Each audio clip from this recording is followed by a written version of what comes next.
Thank you, Mr. Speaker. I too am rising and asking for a no vote on this conference report.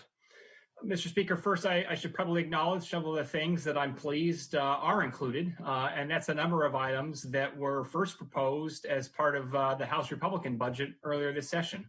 I'm pleased that for the first time in the program's 12-year history, we are fully funding the Working Families Tax Credit, as Republicans have been urging to do.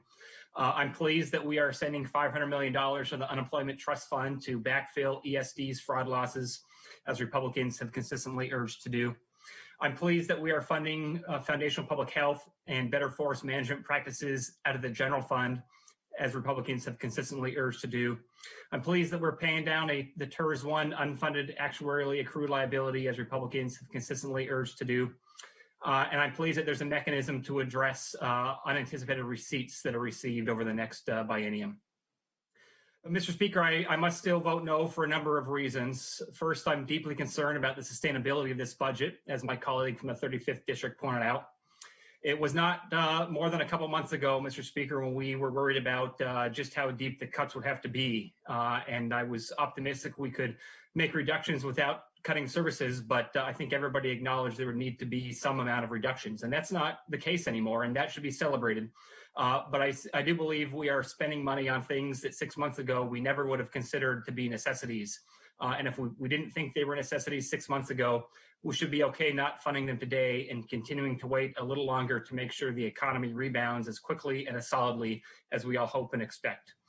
I'm also deeply disappointed by the nearly unconstitutional maneuver to raid the rainy day fund and set it up into a separate account that lacks any constitutional protections.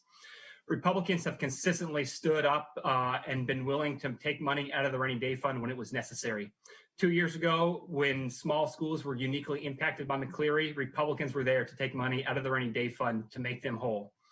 Last year, when coronavirus first arrived on our shores, Republicans were there to agree to take money out of the rainy day fund to address the recovery.